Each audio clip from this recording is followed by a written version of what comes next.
네, 요즘 수학 교과서 하면은 꼭 따라붙는 단어가 있습니다. 바로 스토리텔링인데요.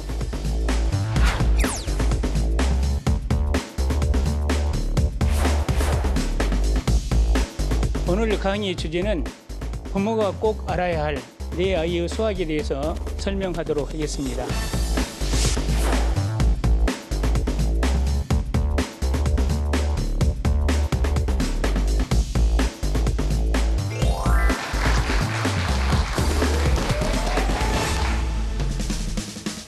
안녕하세요. 수다로 풀어내는 유쾌한 수학 강연 수다학의 MC 고유경입니다. 네, 반갑습니다. 네, 요즘 수학 교과서 하면은 꼭 따라붙는 단어가 있습니다. 바로 스토리텔링인데요. 저만 해도 암기 세대이기 때문에 스토리텔링과 친숙하지 않았는데 그래도 수다학과 함께하면서 조금씩 친해지고 있습니다. 하지만 아직까지 학부모님들 스토리텔링 수학하면은 좀 의아하고 좀 고민이 되시고 하실 텐데요. 도대체 누가 이 책 쓴 거야? 그런 생각 많이 하셨을 겁니다. 네, 바로 오늘의 강연자신데요. 저자가요. 네, 광주에 와서 이분의 강연을 듣는다고 하니까 감회가 참 새롭습니다. 광주교육대학교 수학교육과 안병곤 교수님 모셔보도록 하겠습니다. 네, 박수 주세요.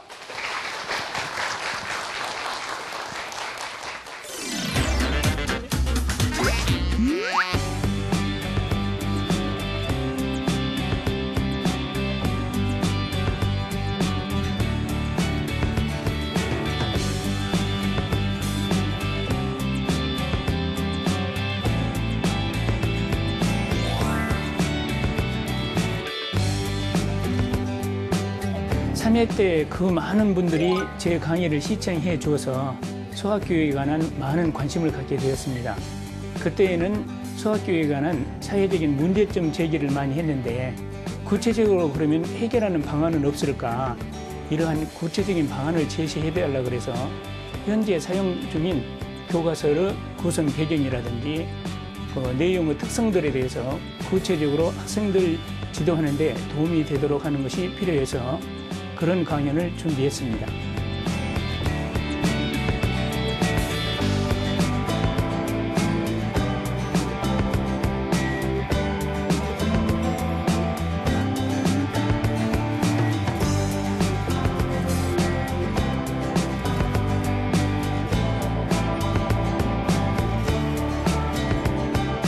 예, 오늘 강연 주제는 바로 이것입니다.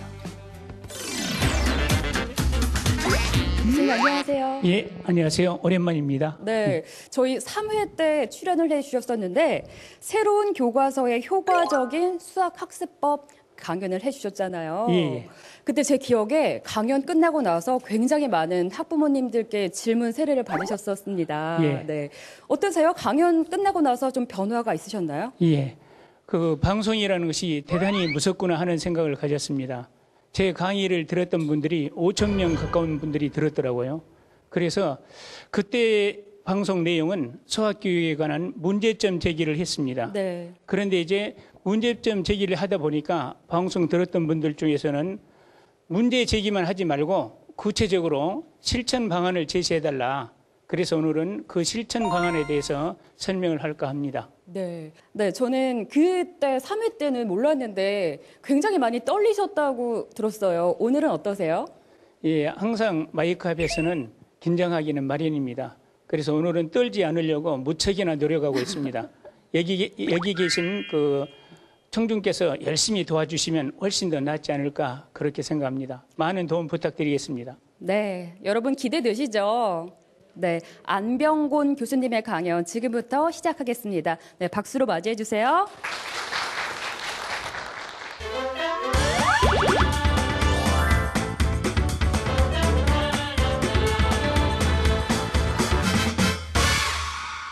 오늘 강의 주제는 부모가 꼭 알아야 할 내 아이의 수학에 대해서 설명하도록 하겠습니다. 여기서 꼭자는 이와 같이 부등호 표시를 해놨습니다. 오늘 오신 분들이 많은 도움이 되기를 기대합니다. 먼저 학생들을 지도하다 보면 질문 두 가지를 받습니다. 수학 공부는 머리가 좋아야 하는가 하는 이야기입니다. 우리 인간은 약 300억 개의 세포를 가지고 있습니다. 그중에 평생 동안 10%도 활용하지 못한다고 합니다. 그래서 이 세포를 활용을 많이 하는 분들이 공부를 잘하는 것이죠. 이러한 과정에 끈기와 노력이 굉장히 필요합니다. 끈기와 노력을 기를 수 있는 교과목이 수학입니다. 그래서 수학을 잘하는 사람들은 공부를 잘하게 되어 있습니다. 그래서 머리가 좋아서 수학 공부를 잘하는 것이 아니라 수학을 잘하면 머리가 좋아진다라는 말이 훨씬 더 설득력이 있습니다. 예컨대 학부모님들과 수학에 관한 상담을 하다 보면 학부모님들이 하는 말씀이 있습니다. 내 아이는 머리는 좋은데 노력을 하지 않는다. 그 말 맞습니다. 역시 노력을 하지 않습니다. 그래서 머리 차이는 크게 나지 않습니다. 두 번째 질문으로서는 수학 이거 배워서 어디 사용하느냐? 그 말을 또 많이 듣습니다. 특히 수학에 힘든 학생들이 주로 그런 말을 많이 합니다. 이 고대 그리스 수학자 플라톤이 처음으로 학교를 만들었을 때 만든 교과 과목에는 산술과 기하학이 대표 과목이었습니다. 플라톤은 교문에다 말하기를 기하학을 모르는 자는 이 문 안에 들어오지 말라고 했습니다. 당시의 시대 상황이 실생활에서 필요한 것이 산술과 기하학이었기도 하지만 오늘날도 마찬가지입니다. 오늘날 같은 정보화 시대에서 과학기술의 밑바탕을 이루는 것은 수학입니다. 그래서 암호기술이라든지 바이러스에 관한 연구, IT 기술의 밑바탕에는 모두 다 수학이 흐르고 있습니다. 그래서 선진국의 특징이 수학에 대한 강국이라는 것입니다. 그래서 수학은 필요합니다. 그래서 먼저 이제 구체적으로 수학 교과서 내용의 구성 배경에 대해서 말씀드리겠습니다. 먼저 학생의 발달에 알맞는 수학적 소재를 선택했습니다. 여기 제시되어 있는 이 그림은 1학년 1학기 첫 번째 단원에 나오는 국가지수에 관한 그림입니다. 여기 내용을 보면은 우주선을 타고 외계인이 지구로 놀러 옵니다. 이랬을 때 지구에 있는 학생들과 함께 숫자 공부를 하지요. 여기서 일어난 이러한 일들이 학생들한테는 굉장히 호감이 있습니다. 그래서 학생의 발달 단계에 적합해서 이런 것들이 학생들의 흥미를 불러일으킬 수 있고 효과적이라는 것이죠. 또 여기에 제시되는 이거는 중학교 3학년 통계학에 나오는 야구 경기입니다. 이 야구 경기를 통해서 대표값과 삼포대에 관한 이야기를 하고 있습니다. 이 내용은 중학교 3학년에 적절한 내용이지요. 그래서 어떤 타자가 어떤 투수한테 강하고 어떤 투수가 어떤 타자한테 약한가, 과거의 기록을 가지고 모두 통계가 밑바탕에 깔려 있는 것들이죠. 이러한 소재를 통했을 때 중학생들이 수학을 잘한다는 것이죠. 두 번째 소재로서는 활동적 수학학습이 가능하도록 구성되어 있습니다. 혹시 여기 계신 그 학부모님들께서 학교 다닐 때 선생님들이 수업 시간에 제일 많이 하는 질문이 무엇인지 아십니까? 혹시 아신 분 있습니까? 우리 학생들한테 물어보면 답변합니다. 시끄럽다, 떠들지 마라, 조용히 해라. 그래서 제가 교육학적으로 의미 있는 질문은 무엇이냐고 물었습니다. 알겠냐, 알겠느냐를 제일 많이 합니다. 그래서 우리는 고대 격언에 이런 말이 있습니다. I hear and I forget. 나는 들으면 잊어버리고, I see and I remember. 보면 기억을 하고, I do and I understand. 활동하라. 그러면 이해할 것이다. 그래서 이해를 하기 위해서 앞부분에 해야 될 일이 활동입니다. 그래서 이러한 활동 중심으로 수업이 진행될 수 있도록 하는 것이 수학 교과서의 핵심이다 라고 생각하시면 됩니다. 그런데 진정한 활동을 보면은 학생들의 모습을 보면 진정한 활동을 하고 있는지 궁금한 경우가 있습니다. 예를 들면 요즘에 수학 시간에 특히 중고등학교에서 그런 일이 많습니다. 몸은 수업 시간에 앉아 있는데 공부하는 모습을 보면은 거의 대부분이 소홀히 하고 있는 모습이 있죠. 몸은 와 있는데 마음은 온 동네 소풍을 다니고 있습니다. 이런 것은 진정한 활동이라고 볼 수 없는 것이죠. 그래서 몸과 마음이 일치되었을 때 이런 활동을 우리는 진정한 활동이다라고 생각할 수 있습니다. 구체적으로 초등학교에서 어떤 활동들이 이루어지고 있는지 알아보겠습니다. 초등학교 4학년에서 나오는 각도 문제입니다.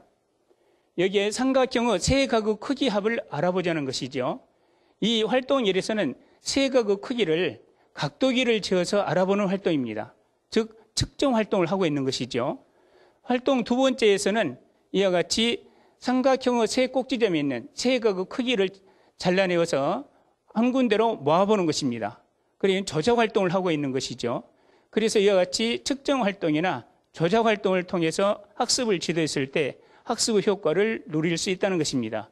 이것이 초등학교에서 제시된 활동들의 예이기도 합니다. 선수학습이 가능하도록 학습 내용을 구성했습니다. 여기서 선수학습이라는 것은 선행학습과는 다릅니다. 선수학습이라는 것은 예컨대 내가 5학년이다 라고 했을 때 4학년에 해당되는 내용이 선수학습입니다. 이 선수학습을 선생님들은 전시학습이라고 합니다. 그리고 선행학습이라는 것은 5학년임에도 불구하고 6학년 것을 미리 담궈서 배워버리는 우리나라의 학교 교육의 가장 큰 문제점이기도 하죠. 이걸 선행학습이라고 합니다. 원래의 선행학습은 선수학습과 같은 의미였는데 왜곡이 되고 있는 현실이죠. 그래서 선수학습이 얼마나 중요한지 실제 교과서에는 어떻게 제시되어 있는지 그거를 보여드리겠습니다. 먼저 2 곱하기 5를 보면 이와 같이 2를 5번 더하는 것을 바탕으로 해서 이루어지고 있습니다. 이때 곱셈에 대한 선수학습은 덧셈을 바탕으로 이루어지고 있는 것이죠. 그리고 나눗셈 12 나누기 3이라는 것은 12에서 3을 똑같은 수를 빼가면서 도입을 하고 있습니다. 이랬을 때 뺄셈이라는 것은 나눗셈의 선수학습이 되는 것입니다. 또 여기에 분수, 소수 도입할 때 소수 도입은 분수를 통해서 이루어지고 있습니다. 그래서 분수 학습이 어려운 학생들은 소수가 무슨 말인지 모릅니다. 그래서 교과서라는 이와 같이 앞에 배웠던 내용을 중심으로 해서 계속 이어져 가고 있다. 이 점에 꼭 유의를 해야 됩니다. 그리고 공부를 잘하는 학생들은 꼭 수업 시작 전에 예전에 배웠던 것을 다시 한번 반복하는 것은 이러한 이유 때문이기도 합니다. 지금 여기 나오는 이 문제는 전국에 있는 모든 학생들이 가장 어려워하는 문제입니다.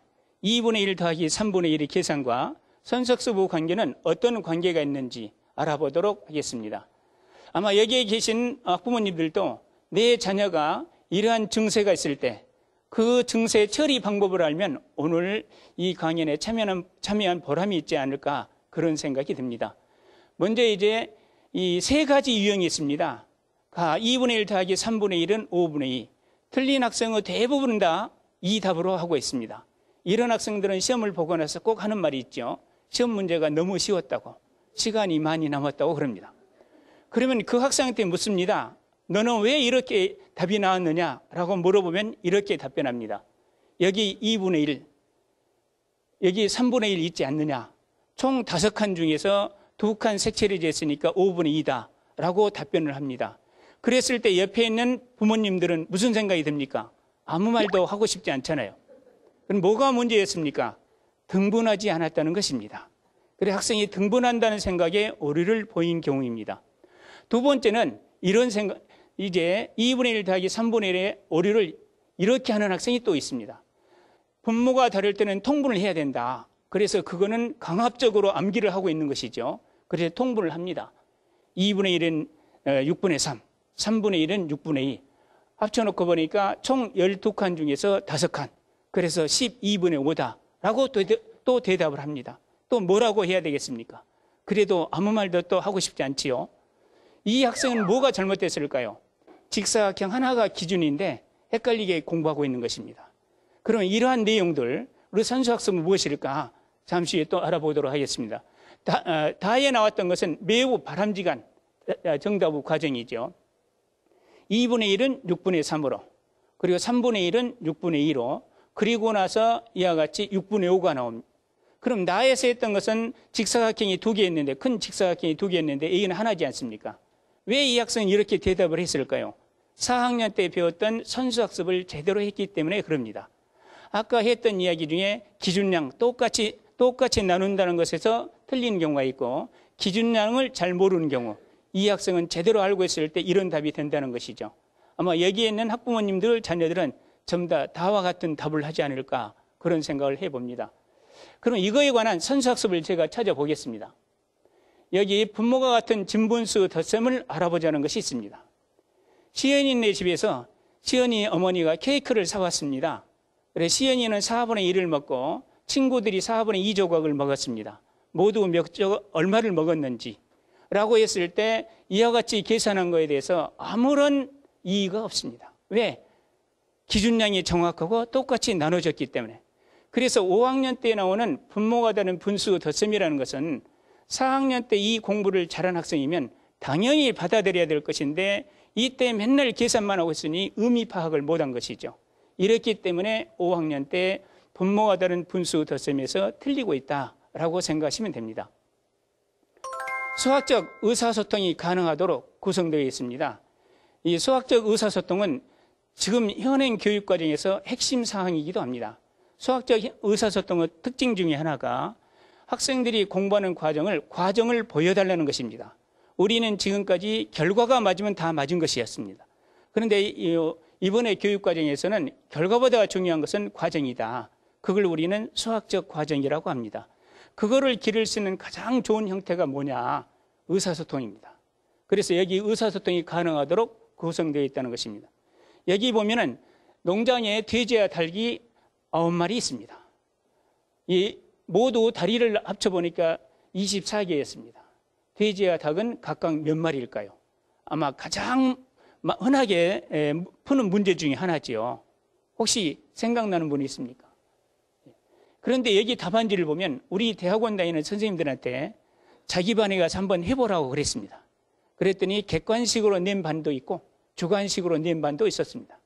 그래서 틀린 아주 극단적인 답안지를 쓴 2개의 답안지를 제가 여기다 스캔해서 올려놨습니다. A라는 학생 답안지는 이렇게 했습니다. 우리는 안 봐도 압니다. 3 곱하기 4, 돼지 3마리가 다리 4개씩 12개라는 것이지요. 이 A라는 학생이 수학에 관한 전보문을 썼습니다. 근데 우리는 해석할 수가 있지 않습니까? 그래서 닭은 6 곱하기 2, 닭은 6마리가 다리 2개씩 12개죠. 그래서 이 학생은 객관식일 때 너무나 당연하게 완전한 점수를 다 받은 것이죠. B라는 학생은 문제의 풀이 과정을 매우 정확하게 표시했습니다. 그래서 여기에 있는 학부모님들이 보셨을 때 A의 답안지하고 B의 답안지하고 어느 답안지가 앞으로 수학에 대한 미래가 바뀌었습니까? 안 봐도 뻔하지 않습니까? 내 자녀는 B이기를 학수고대하겠죠. 그런 학생이 되어야 됩니다. 저는 여기에 제시된 것을 빵과 비교를 해봤습니다.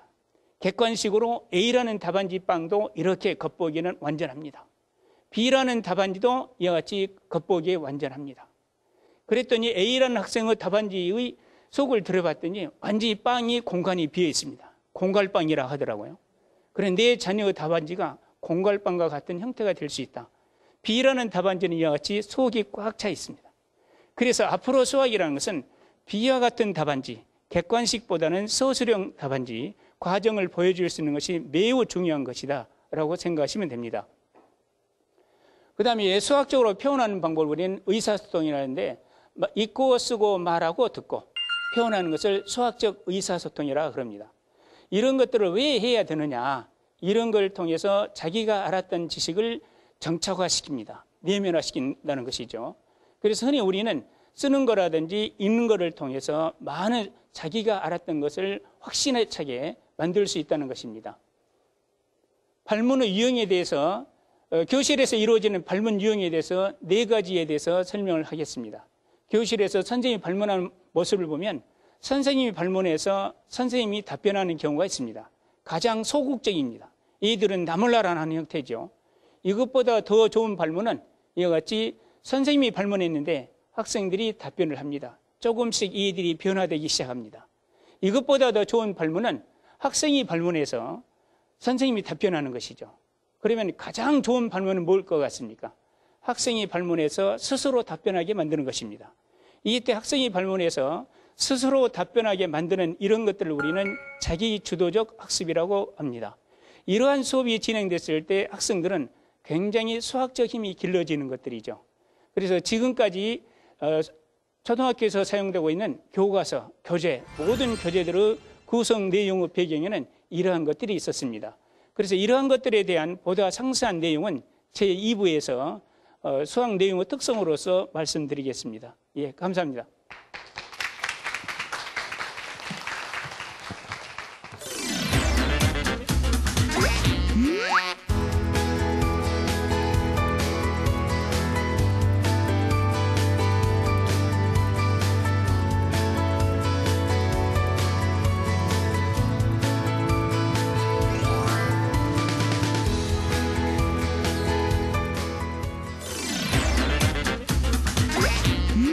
네, 교수님의 일부 강연 잘 들었습니다. 수학의 학습 내용을 어떻게 구성해야 되는지에 대해서 들어봤는데요. 그 학생을 A와 B로 나눠서 빵의 비유를 해주시니까 이게 느낌이 확 오네요. 그 공갈빵이 아닌 정말 꽉 찬 단팥빵 같은 그런 학생이 돼야 될 텐데 어떻게 하면은 그런 속이 꽉 찬 학생이 될 수 있을까요? 예, 요즘의 학생들을 보면은 생각하는 것을 싫어합니다. 그리고 생각도 머릿속으로 몇 번 굴리고 나서 답을 내는 경우가 많죠. 어렸을 때부터서 수학적 과정을, 풀이 과정을 보여줄 수 있는 습관이라는 것은 미래에 그 학생의 수학적 힘을 기르는데 매우 중요합니다. 네. 힘들고 어렵더라도 꼭 내 자녀는 풀이 과정을 나타낼 수 있도록 해 주시는 것이 바람직합니다. 네, 그러니까 어렸을 때부터 예. 초등학교 때부터 이런 학습 내용을 구성하는 게 중요할 것 같은데 예. 그렇겠죠? 아무래도 어렸을 때부터 하는 게 좋겠죠. 그렇죠. 예. 네. 3살 버릇 여든 간다는 말이 있습니다. 그래서 어렸을 때 이 습관은 중고등학교 다닐 때 매우 바람직한 수학 습관으로 형성되기 때문에 더더욱 더 중요합니다. 네. 그런데 처음부터 이런 학습 내용을 하다 보면은 꼭 수학뿐만 아니라 다른 교과목을 공부하는 데도 많이 도움이 될 것 같아요. 그리고 뭐 굳이 학원 안 가도 되지 않을까 생각도 예. 드는데요. 근데 대부분 여기 오신 그 학부모님들도 몸은 여기 와 있지만 애들은 지금도 학원에서 열심히 공부를 하고 있을 것입니다. 예, 이상과 현실 사이에 아픔이 있지요. 그런데 정말 자기 자신이 자신 있다 그러면 믿고 끝까지 학생을 믿고 가보는 것도 하나의 방편이지 않을까 그렇게 생각합니다. 예. 네. 그렇다면 교수님, 그 초등학교 자녀를 둔 학부모님들께 학습 내용을 구성하는 뭐 팁이라고 해야 될까요? 이 부분은 꼭 기억해라. 이런 거 어떤 게 있을까요? 예, 우리 학부모님들이 성질이 너무 급합니다. 그 학생들을 다룰 때 보면 100m 선수 다루듯이 합니다. 그리고 공부가 100m에서 끝나는 것이 아니라 공부는 마라톤입니다. 어렸을 때 수학적 체력을 기르지 않으면 그 학생은 중고등학교 갈수록 힘이 떨어집니다. 그래서 어렸을 때 경험을 많이 갖고 이런 풀이 과정이라든지 이런 것을 많이 경험하면 그 학생의 장기적인 수학적 체력은 매우 향상될 것입니다. 네. 조금 더 여유를 갖고 좀 기다려 주시기 바랍니다. 네, 저희 수학 강연에 자주 등장하는 내용입니다. 네, 너무 서두르지 마시고 좀 애정을 가지고 기다려보는 게 참 중요하다 그런 생각이 또 드네요. 교수님, 1부에서는 수학 학습을 어떻게 구성해야 되는지에 대해서 알아봤는데 2부에는 어떤 내용이 준비되어 있나요? 예, 여기 계신 분들이 상당히 수준 높은 학부모로 제가 알고 있습니다. 그래서 그 학부모들을 위해서 실제 수학 내용의 특성, 이제 예전하고는 달라져서 초등학교 수학 내용의 특성은 구체적으로 무엇인지, 이들이 보이는 반응은 무엇인지 그걸 대상으로 해서 설명할까 합니다. 네, 안병곤 교수님의 2부 강연 계속해서 청해 듣도록 하겠습니다. 네, 박수 주세요. 감사합니다.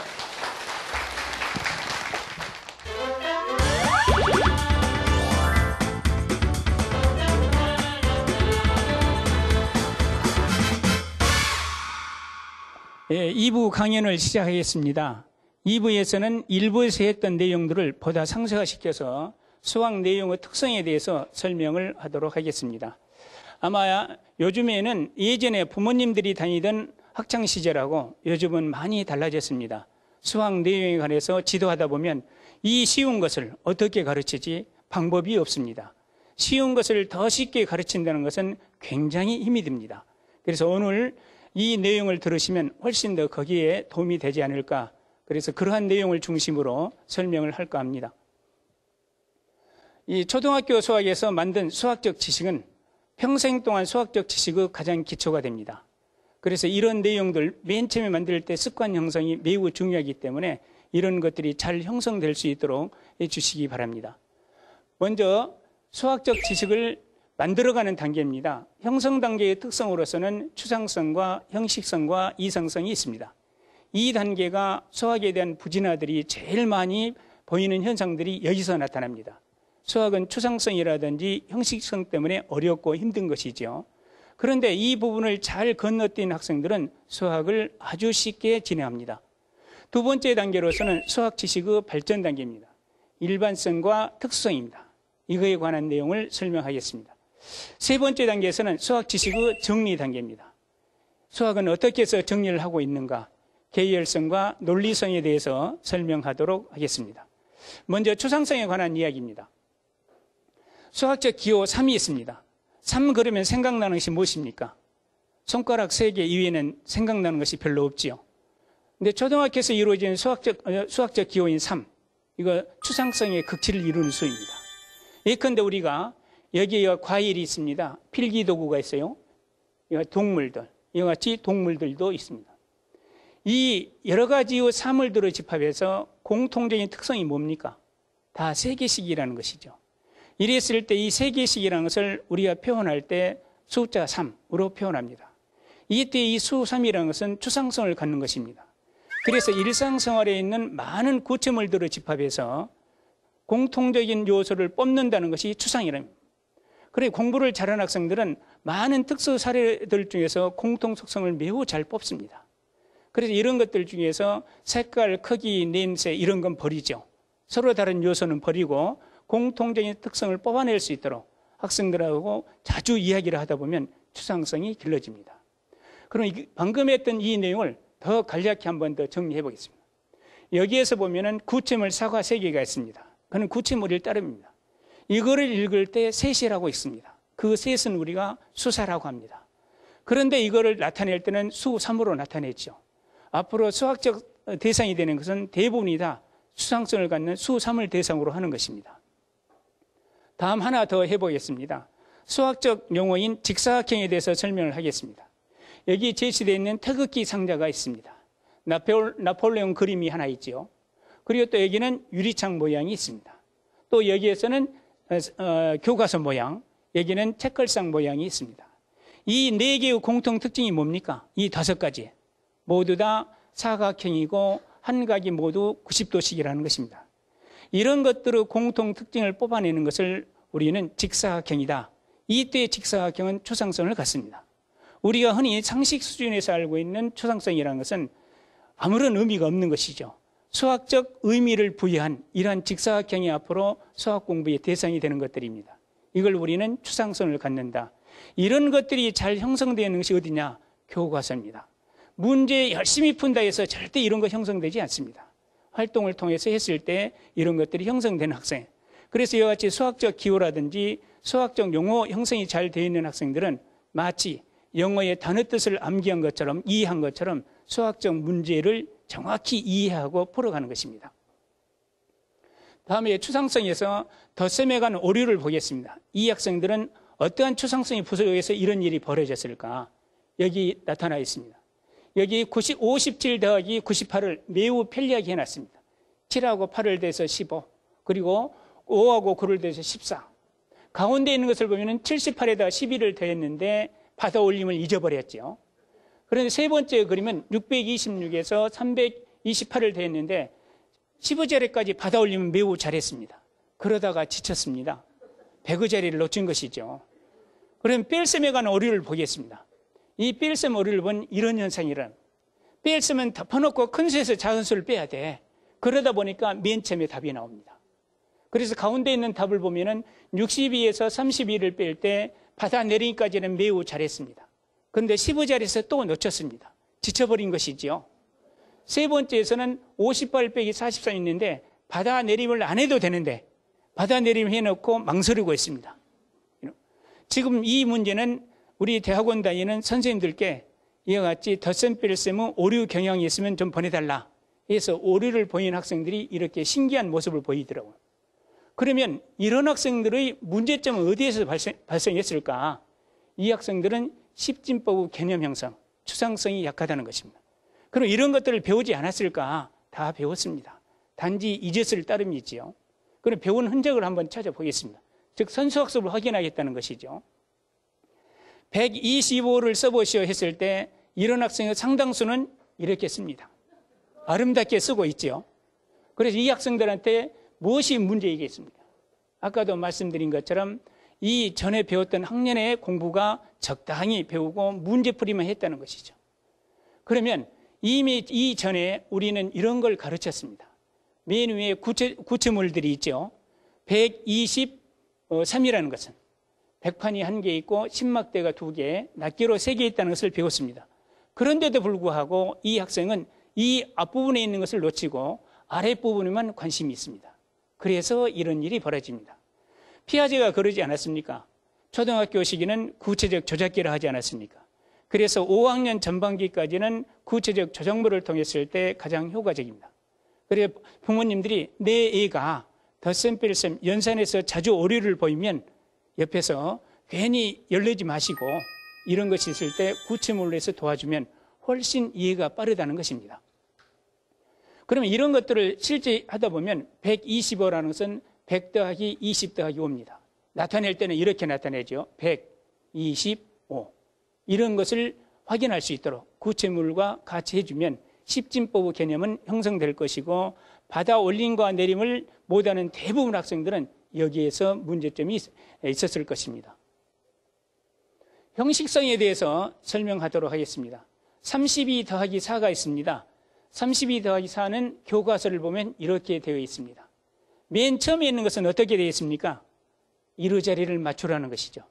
가운데서는 이루자리 계산했죠. 맨 나중에는 15자리 계산했습니다. 왜 이렇게 합니까? 이렇게 하는 것이 편리하기 때문에 그렇습니다. 그래서 이 덧셈에 관한 형식성을 알아보면 이와 같이 덧셈의 형식성은 자릿수를 맞춘다. 그리고 이루자리부터 계산한다. 그리고 받아 올림이 있는지 있지 않도록 한다. 이 절차를 밟으면 편리합니다. 그럼 수학에서 편리하다는 말이 무슨 말일까요? 일을 하는데 이루량이 적을 때를 말합니다. 그러면 수학에서 이루량이 적을 때는 두 군데가 있습니다. 생각하는데 사고 시간이 짧은 걸 말합니다. 그리고 풀어가는데 이루량이 적을 때를 말합니다. 그리고 형식성을 갖추는 것은 이와 같이 편리하기 때문에 하는 것이다. 그래서 형식성이라는 것은 매우 중요한 것이 됩니다. 여기에는 또 이상성에 관한 이야기입니다.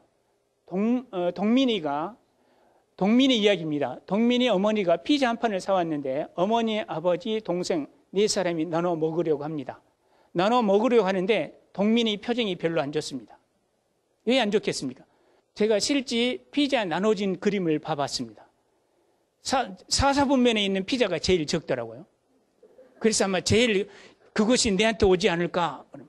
제가 이 이야기를 한 이유는 우리가 피자 한 판을 4등분 4개로 똑같이 나눈다 할지라도 실제로는 똑같이 나눌 수가 전혀 없습니다. 그러면 그런 것은 어디에 존재하느냐? 머릿속에서만 존재합니다. 그래서 우리가 똑같이 나눈다고 말은 하긴 했는데 똑같이 나눈다고 이야기는 했는데 실제적으로는 그럴 수 없다는 것이죠. 이런 걸 우리는 대상으로 수학을 진행합니다. 이러한 성질을 우리는 이상성이라 그럽니다. 그럼 이상성은 어디에 존재할까? 우리 인간의 자유힘, 머릿속에서만 존재합니다. 선생님들이 칠판에다가 직선과 원을 그릴 때 직선은 자를 대고 그릴 것이고 원을 그릴 때 컴파스로 그리지요. 제 아무리 정확하게 그린다 하더라도 그런 단지 직선하고 원에 가까울 따름이지 진짜는 없습니다. 그는 머리 상상 속에 존재한다. 그래서 우리 학생들이 어려워하는 이유가 그것 때문에 그렇습니다. 방금 했던 이런 것들은 지식의 형성 단계에서 그래서 아주 중요한 성질들에 대해서 설명을 했습니다. 지식의 발전 과정에 대해서 설명하겠습니다. 지식의 발전 과정을 보면은 일반성과 특성인데 여기에 있는 이 문제, 분모가 다른 분수 덧셈은 영원한 학생들의 골칫덩어리지요. 여기에 또 제시를 해봤습니다. 여기 보면 맨 위에 있는 것은 어떻게 계산했습니까? 서로 다른 분수, 분모를 상대편에 곱해줬습니다. 분자, 분모에. 그 다음에 두 번째에서는 최소 공배수를 사용했습니다. 그래 최소 공배수를 사용한 학생이 훨씬 더 고급스러운 수학을 하고 있는 것이죠. 이렇게 해서 실제 수를 사용해서 계산하던 것이 시간이 흐르면, 즉 중학생이 되면 어떤 형태로 가는가? 이런 형태로 갑니다. 그래서 어렸을 때 수를 사용했던 것을 문자를 사용해가는 이런 것을 우리는 일반성이라 그럽니다. 초등학교 때 이와 같이 수를 사용한 계산을 잘하는 학생들은 문자 사용의 계산을 잘합니다. 토대가 돼서. 그러면 이 문자에다가 숫자를 집어넣어버리면, 수를 집어넣어버리면 초등학교 문제가 다 되겠죠. 이때 수를 사용했던 것이 문자화되는 것을 우리는 일반성이라 그럽니다. 문자 대신에 숫자를 집어넣으면 우리는 이걸 특수성이다. 초등학교 대부분들은 공식을 만드는 과정보다 공식을 만들어내는 과정에서 더 많은 학생들이 숫자 같은 것을 활용을 많이 하는 것이죠. 여기서 사각형의 포함관계를 가지고 이야기를 하겠습니다. 그 사각형에서 이런 사각형을 일반 사각형이라 그럽니다. 여기서 제약을 가합니다. 어떤 제약을 가합니까? 한 쌍의 대변이 평행인 사각형, 뭐라고 합니까? 사다리꼴이라고 합니다. 그래서 한 쌍의 대변이 평행인 사각형에 또 제약을 가합니다. 어떤 제약을 가합니까? 두 쌍의 대변이 평행사변을 만듭니다. 이렇게 만들지요. 평행사변형에다 또 제약을 가합니다. 어떻게? 네 각이 같은 평행사변형을 우리는 직사각형이라고 합니다. 그러면 네 변의 길이가 같은 평행사변형을 우리는 마름모라고 합니다. 이 두 가지를 겸비한 것을 우리는 정사각형이라고 합니다. 계속 특수화, 제약을 가함으로써 특수화시키고 있는 것이죠. 그래서 사각형에서 이와 같이 정사각형으로 향하는 것을 우리는 특수화라 그럽니다. 그런 정사각형에서 이와 같이 사각형으로 향하는 것을 일반화라 그럽니다. 그런 일반성이라는 것은 수학을 확대하고 발전 과정에서 일어나는 일들입니다. 이런 일들이 초등학교 때부터 이미 일어나고 있다는 것이죠. 다음은 계통성에 대해서 설명하겠습니다. 이 계통성이라는 것은 매우 중요합니다. 선수학습이 많이 반영되는 것이죠. 초등학교 2학년을 보면 곱셈이 처음으로 나옵니다. 이 곱셈 지도는 어떻게 시작되고 있습니까? 덧셈을 바탕으로 이루어집니다. 그래서 덧셈에서 흔들렸던 학생은 곱셈에서 흔들릴 가능성이 높습니다. 그 다음에 이제 중학교 2학년에 가면 지수가 나옵니다.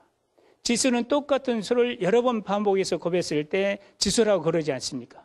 그래서 지수는 곱셈을 바탕으로 이루어집니다. 초등학교 2학년 내용을. 여기서는 제시가 안 됐습니다만은 고등학교 가면은 지수를 바탕으로 이루어진 것이 있습니다. 다시는 생각하고 싶지 않는 수학적 용어 있죠. 로그입니다. 로그는 지수를 바탕으로 이루어집니다. 그래서 우리가 덧셈을 바탕으로 곱셈이, 곱셈을 바탕으로 지수가, 지수를 바탕으로 로그가 이루어지죠. 이런 것을 우리는 계열성, 계통성, 위계성이라고 합니다. 여기에서 이제 수학은 계열성이 강하다는 말은 혹시라도 초등학교 2학년 때 곱셈 공부를 할 때 결석을 했다. 그 학생은 학습 결손이 일어나서 다음에 지수와 로그에서 흔들릴 가능성이 높습니다. 그래서 수업 전에 하는 일이 선수학습을 반드시 확인하는 것은 과거의 학습을 다시 한번 되새김질함으로 해서 오늘 수업에 보람을 찾도록 할 수 있도록 하기 위한 것이기도 하는 것이지요. 그래서 이와 같이 수학은 계열성 때문에 매우 학습 결손이 일어나서 항상 유의해야 됩니다. 다음은 논리성에 대해서 설명하겠습니다. 여기에 사다리꼴이 있습니다. 어떤 학생한테 사다리꼴의 넓이 공식의 유도 과정을 말을 해보라 그랬습니다. 사다리꼴의 넓이 공식은 어디서 나옵니까? 책에 나오지요. 예, 책에서 나오는데 출발점은 어디서 나오겠습니까? 5학년 때 나옵니다. 지금 부모님들이 이거에 대한 답변을 못한다. 그러면 절대 학생들 야단치면 안 됩니다. 관심이 부족한 것이죠. 여기에 사다리꼴 넓이 공식은 이와 같이 평행사변형에서 옵니다. 그럼 평행사변형의 넓이는 어디서 유도됩니까? 이와 같이 직사각형에서 유도됩니다. 그러면 직사각형 넓이는 어디서 유도될까요? 모든 넓이의 시작점입니다. 그래서 여기서 지도할 때는 반드시 활동 중심으로 수업을 했을 때 이 학생은 평생 동안 평면도형의 넓이의 근본 시작점을 한다는 것이죠. 그래 학생한테 내 아들한테 이걸 물어봤더니 이러한 절차로 해서 설명을 하더라. 대단히 공부를 잘한 것입니다. 논리성이 뛰어나다 그 말입니다. 초등학교에서 말로 이 정도만 하더라도 그 학생은 굉장히 공부를 잘한 학생입니다. 여기 한 문제를 더 내보겠습니다. 스스로 이 문제 해결하는 방법을 찾았다. 그러면 스스로 생각해도 됩니다. 나는 논리성이 뛰어나구나 라고 생각해도 됩니다. 여기 A4 용지를 제시했습니다. A4 용지의 가로 세로가 여기서 이런 형태로 제시됐을 때 가로 길이는 29.7cm이고 세로 길이는 21cm가 A4 용지의 크기입니다. 그런데 이 세로 21cm의 크기를 30cm 자를 사용해서 30등분 하라 그랬습니다. 어떻게 하면 되겠습니까? 대부분 학생들은 안 봐도 압니다. 21 나누기 30은 0.7. 그래서 30cm 자로 0.7마다 눈금 표시를 하겠죠. 그러다가 대여섯 번째쯤 갔을 때 잊어버리겠죠. 그런데 어떤 학생은 이렇게 하더란 것입니다. 30cm 자를 눕혀서 이렇게 재어보니까 1cm마다 눈금에 표시를 하면 30등분이 됩니다. 이 학생은 달문과 비례 성질을 써서 설명을 매우 잘하고 있는 것입니다. 그래서 이런 학생들이 논리성이 뛰어난 거라고 볼 수 있습니다. 그럼 이 논리성이라는 것은 이론적 근거를 분명하고 정확히 설명하는 것을 논리성이라고 합니다. 초등학교에서 논리성이라는 것은 언어, 말로 하더라도 상관이 없습니다.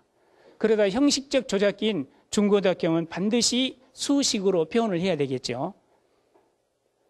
여기 수학은 노벨상에는 수학상이 없습니다. 그래서 수학자들이 모여서 만든 것이 수학에 관한 노벨상입니다. 2014년 올해가 수학의 해입니다. 필드상을 받았던 4사람들입니다. 이 4사람에는 불행스럽게도 우리나라 사람은 없습니다. 우리나라에서 시상을 했음에도 불구하고 우리 학부모님들이 초, 중고 시절에 그 많은 노력을 해서 공부를 시켜놨더니 이와 같이 어른이 됐을 때는 별로 실적이 없습니다. 이 학생들이 여기에 나온 과학자들이 우리나라 수학교육 문제점에 대해서 이야기했습니다. 가장 큰 문제가 아이들의 호기심을 죽이는 문제풀이 중심. 오늘도 아마 열심히 문제만 풀고 있는 학생이 있을 것입니다. 이것이 가장 큰 문제라 그랬습니다. 두 번째는 학교에서 수학을 마치 로봇처럼 가르친다는 것이죠. 왜 가르쳐야 되는지, 배워야 되는 이유는 무엇인지, 어디에 사용하는지 그것도 모르면서 로봇처럼 정서가 메말라 있는 그러한 수학을 하고 있다는 것입니다. 세 번째로서는 단계별 문제 해결이 아니라 발견의 즐거움을 느낄 수 있도록 해야 되는데 그것이 부족하다 했습니다. 이미 만들어진 수학을 확인하는 것이 아니라 학생들과 함께 만들어가는 수학을 하는 것이 바람직하다고 했습니다. 아마 지금까지 이 내용들을 부모님들이 잘 실천하신다 그러면 여기 있는 부모님들의 자녀들은 수학에 대한 굉장히 긍정적인 반응이 일어나지 않을까 그렇게 생각합니다. 앞으로 여기 계신 모든 자녀분들의 이 수학에 긍정적인 변화가 있기를 기대합니다. 감사합니다.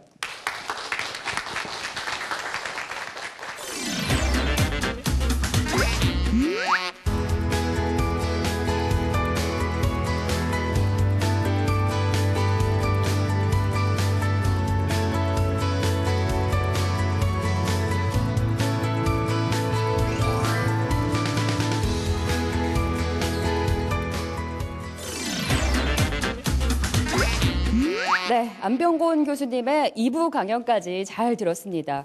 그 교수님, 저는 2부 강연 들으면서 덧셈 뺄셈 그 아이들의 오류 있잖아요. 저한테는 조금 귀엽게 느껴졌는데 제가 사실 부모가 돼서 자녀가 그러면 참 속이 터지겠죠. 네, 또 우리나라 수학 교육의 문제점에 대해서 마지막에 이렇게 정리를 해주셨는데 정말 많은 분들이 느끼셨을 것 같아요. 무엇보다 정말 부모의 역할이 가장 중요한 것 같아요. 그렇죠? 그렇죠. 예, 예. 아마 여기 계신 학부모님들, 자녀분들은 그럴 일은 없겠지만 학생들을 혹사시키지 않는 것이 미래에 대해서 좋습니다. 즉, 많은 문제를 풀게 하는 것보다 한 문제를 다양하게 푸는 것이 훨씬 낫습니다.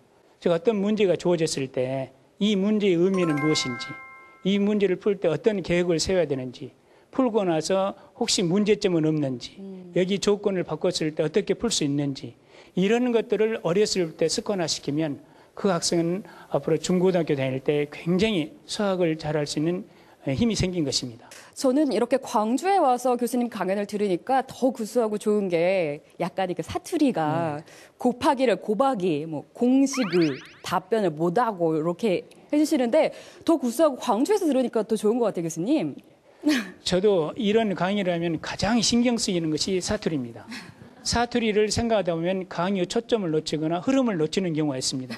오늘 또 그걸 놓치지 않으려고 많은 노력을 했음에도 불구하고 전문가분이라 꼭 집어내서 다음부터서는 더 좀 노력을 해서 그런 사투리가 나오지 않도록 노력을 하겠습니다. 아닙니다, 교수님. 구수하고 더 좋았어요. 네. 강연 잘 들어봤습니다. 벌써 이제 마칠 시간이 다가오는데요. 3회 강연 때 안병곤 교수님께서 해주셨던 말씀이 생각납니다. 강연을 듣고 나서 강연장을 나갈 때 그 부모가 강연 내용을 얼마나 기억하느냐가 아이의 수학 실력을 결정짓는다. 이런 말씀이었는데요. 부모의 노력이 얼마나 중요한지 다시 한번 깨닫게 되는 그런 구절이 아닌가 싶습니다. 오늘 강연 내용은요, 꼭 댁에 가셔서 자녀와 함께 실천해 보시기를 바라겠습니다. 네, 수학 참여를 원하시는 분들 아래 수학 홈페이지에 들어오셔서 방청 신청해 주시면 되고요. 저희는 다음 시간에도 학부모님들의 고민을 덜어주기 위해서 다시 찾아오도록 하겠습니다. 여러분 감사합니다. 감사합니다.